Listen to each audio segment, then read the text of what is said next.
Game 2 at home and theoretically their home court advantage, the Nuggets remain heavy favorites to win the finals, according to Fox Bet Sportsbook. The Heat, with a W tonight, though, can take a 2-1 series lead. Zach Lowe called tonight a, quote, suddenly massive Game 3. I love the drama. Shannon, do you agree with Zach Lowe? Skip, you and I talked about this on Monday, but that I thought that Game 3 would have the significance as a Game 5 because this is a bridge game because it's going to give you confidence, and now it regains or it keeps home court for you. And so when I'm looking at this game, I'm like, this game is a very, very important for the Denver Nuggets for the simple fact, Skip, this is an opportunity for them to re-seize home court immediately. Now, Miami wins. They're like, hey, we got home court and we got another game. We can really put a stranglehold on this series if we go ahead and do, what we know we're capable of doing. But so, what is it? Game when the series is tied 1-1, Game 3 winner has gone on to win the series 32 out of 40 times. That's 80%. That's pretty good, Skip. It ain't 100, but 80 is pretty good. I'm liking what I'm feeling. Okay. The last 5 teams to lose one of the first 2 games on the home court and win the NBA have gone on to win the fight. The Warriors did it twice. The Heat did it. Spurs did it. The Raptors did it. So it's not like it's out of the realm of possibility, but this is a huge, huge game, especially for the Denver Nuggets, because they had been unbeaten on their home court. Yep. They had seemingly been invincible on their home court. And the Miami Heat comes in and basically, once they got the lead, didn't look back. So this is a monumental game. This might be one of the most important games in Denver Nuggets history. Well, it's the most. It has to be, given the fact they've never been in the finals before. Okay, so I think we're on the same page here because I think this is suddenly massive for the Nuggets, not so much for the Heat. I agree. Okay. What just happened was, at home, Denver won game 1 and won it fairly convincingly. I know it got a little shaky in the fourth quarter. They cut it to 9, but then they pulled away and won going away. Right. You remember Mark Kisla? Yeah, I do remember Kids, yeah. Okay. So he wrote after that game, prepare for the parade. It's over. We got this, right? Damn, Kids. Okay. And Kiz's piece went right up on the bulletin board thanks to Pat Riley and Eric Spoelstra in the Miami Heat locker room. Because that was music to Pat Riley's ears. And that was fingernails on the chalkboard to the players in the locker room. Okay. So we turn right around in Game 2, and late in the second quarter, Denver cakewalks again. They just flex and show their superiority. They're up 15 points. And I'm thinking, okay, on to Game 3. Maybe Miami can win a couple at home. They fight back and they cut it to 6 at halftime, and they're kind of just barely keeping head above water. Then third quarter goes back and forth, but then later in the third quarter, all of a sudden, Denver exerts its superiority once again and pulls away and leads by 8 going to the fourth quarter. And I'm sure up in Club Shay Shay, wherever you were that night, I'm just guessing you think we got this, right? I was feeling good. We took it. They called a timeout right quick. I'm feeling good. Up 8. Okay. It's your house. You haven't lost a playoff game. Right. And then Duncan Robinson happened. Yeah. And again, I credit Eric Spoelstra for having the guts to stick with a Duncan Robinson who had already played 7 minutes and done nothing, 0, and was a minus 20 in his time on the court. Why would Eric Spoelstra say, I think I'm going to ride with him into the fourth quarter? Well, he did. And guess what? He was the MVP of the night. Yep. And he scores 10 points in 2 minutes, and boom, boom, boom, boom, boom, there you go. And they go from down to 8 to up 3 and never look back. Correct. I believe the Denver Nuggets are still a little shell-shocked about what just hit them down the stretch of Game 2. Because I'm sure they all thought we got this. Yeah, Skip, it's like, like I said, they had been winning all the games, especially in the playoffs at home, and they had been doing it in convincing fashion. It's like a boxer getting knocked down for the very first time. It has to shake his confidence. Yes. They shook their confidence. So now can we get back up off the canvas, take the show on the road, and knock them down and get home court back? Okay. So here they come into Miami, and look, let's just do the hypothetical. Let's say you're right about this. Let's say Denver rights the wrong and they get back up on a horse and they ride it right over the Heat in Miami. wouldn't be a shock to me because the Heat lost their last 2 home playoff games to Boston, Correct. games 4 and 6. Yeah. They've lost 3 games at home through the playoff run. They're 7 and 3 because they lost to the Hawks in the play-in, obviously. So they're not invincible. So would it shock me? I believe they're going to win. But again, let's do the hypothetical. What if the Heat lose tonight? They'll be just fine because they got another game day after tomorrow. They got another game to even it up. Plus, what does Spoelstra keep saying about this team? We do it the hardest way. Right. Well, the harder way would be to lose tonight, Correct. right? Yes. The easier way would be, let's be the 80%er. Let's go in the 80 percentile, right? Yep. Let's go up 2-1 and we should have a shot. Right. Well, against Boston, they went up 3-0, and then they lost 3 straight games, and they were on the precipice of the cliff of history of first team ever to go down, or go up 0-3 and then blow it, right? Right. Correct. Okay. So the point tonight is, I don't think there's great pressure on the Heat.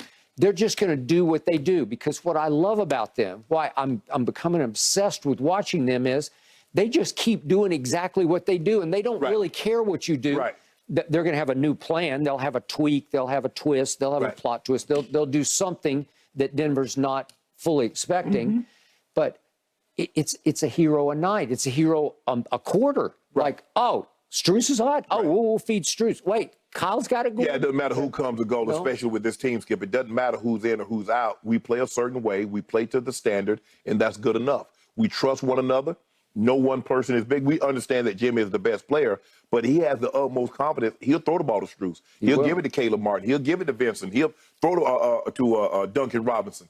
And so when you play like that, when you play to the standard, unselfish basketball, good things normally happen. Okay.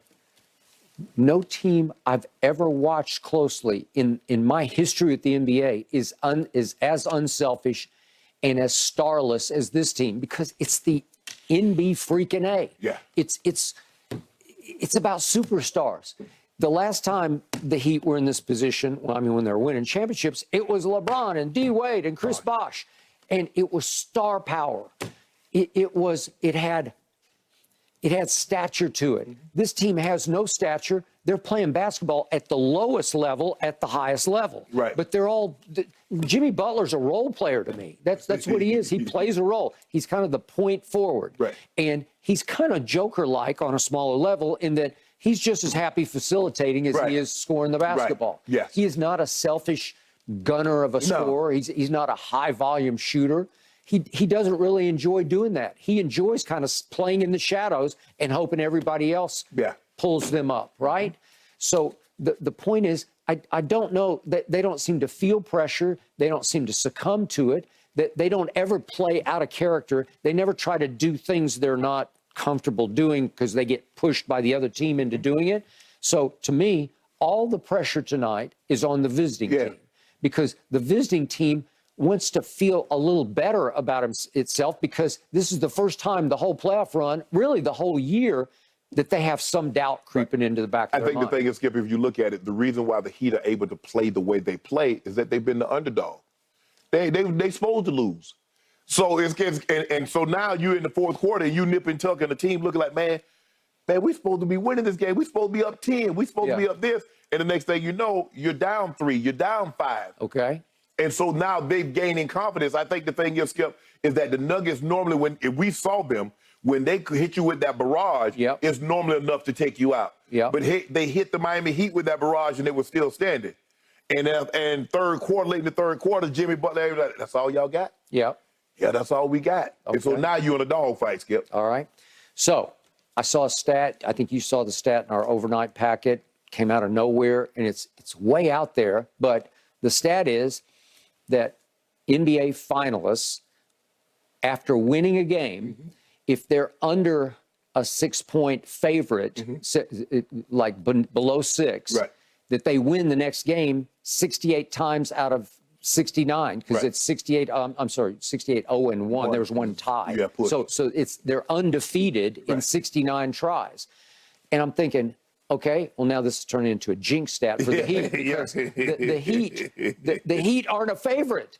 It's like they should, because they just won a game, you'd say, well, they should be now favored to win a home game, right?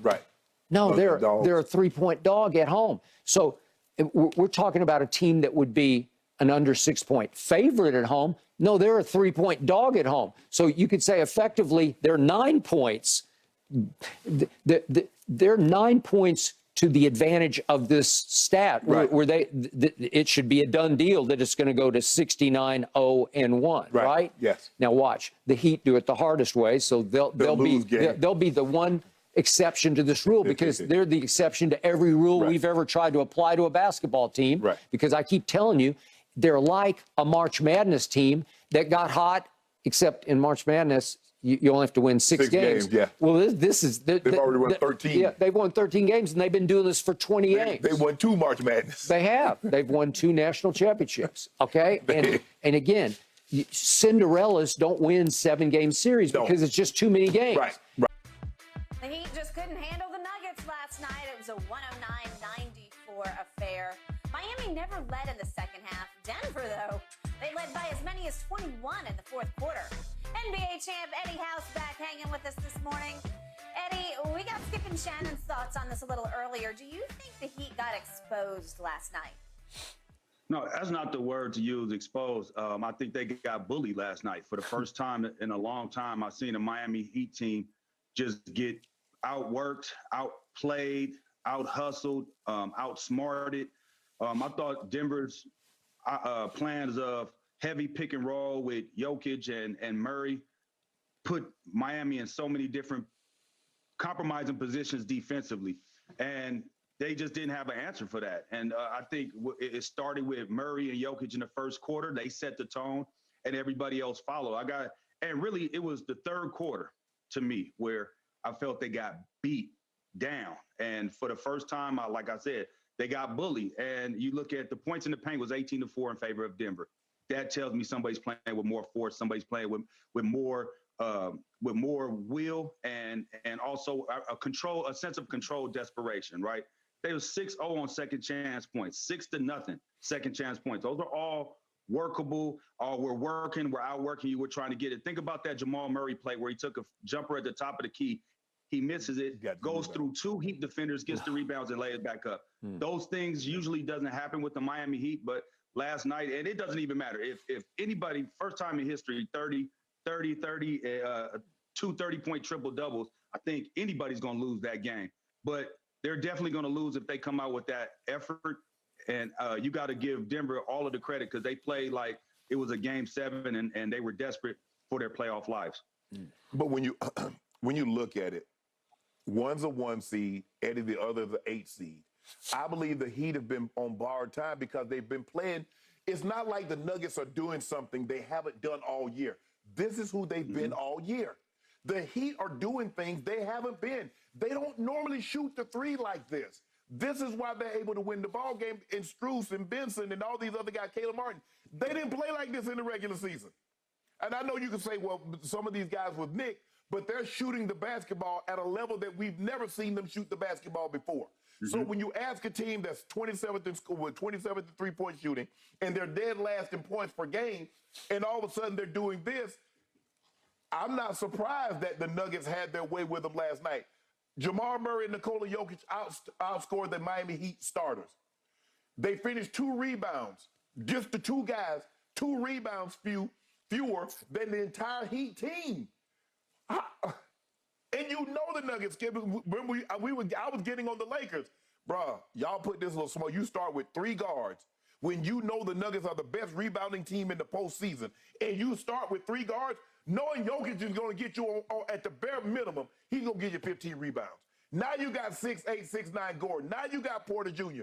They are a tremendous rebounding team. They crushed Miami on the glass. But I'm not surprised because they normally crush everybody on the glass.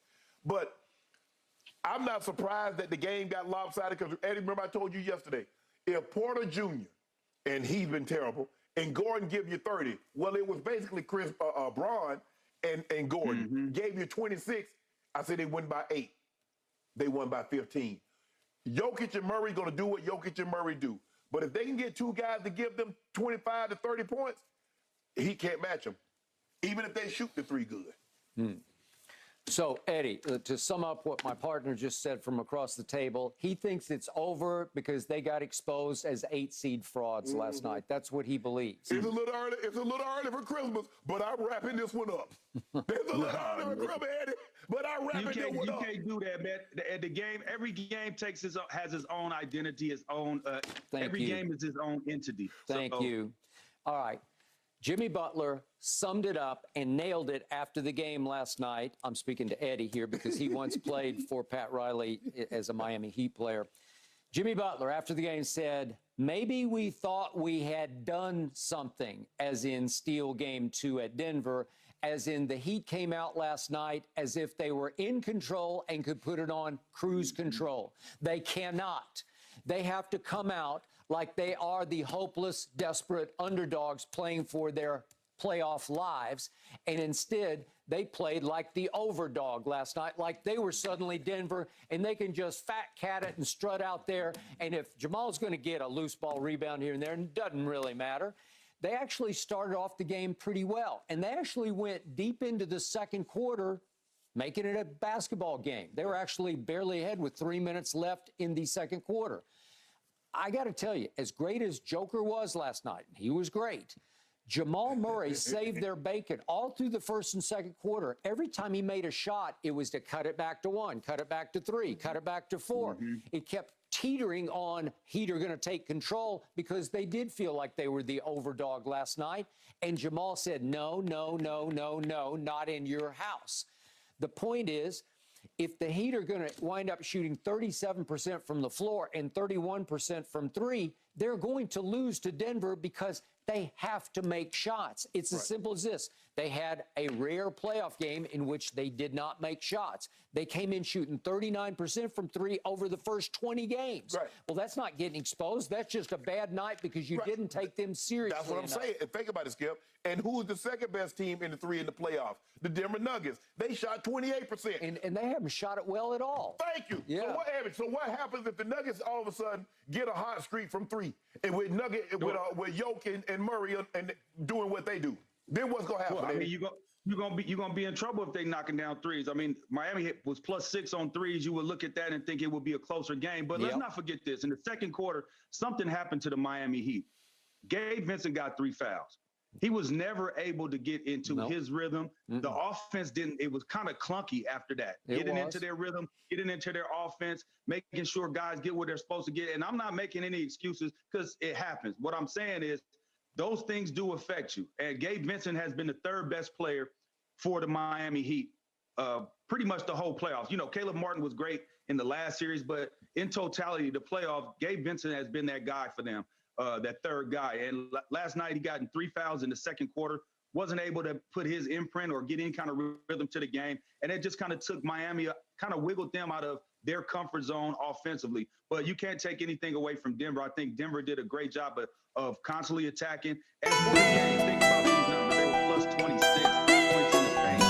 They were +7 second chance points. I mean, when you look at those things add up. And before you know it, you down 9, 11, 14. You down 20 because of the small details of the game. Like I said, for the first time I've seen Miami get really comfortable. And their attention to detail dẫu mà trời còn làm mưa lâu dài, giọt buồn giọt tuổi đêm ngày, cây cột mẹ ruồi mãi lá nghèo cũng đừng dột xiêu. Dẫu mà cơn nắng bấy lâu mà dây bầu, mày còn không héo mới mưa dầm, mày lại héo dày. But the Nuggets only attempted 2 more field goals in the paint than the Heat. 48 to 46 points. I hate to say this, but do you know how many bunnies the Heat missed at the rim? Yeah. I'm talking about makeable little bunny shots. But how about this? It's had a bad night. They had a game just like, remember they had a game just like that against the Celtics. I want to say it was either game 4 or game 5 where Ai mang hết kỷ niệm ngày còn thương, ai như ai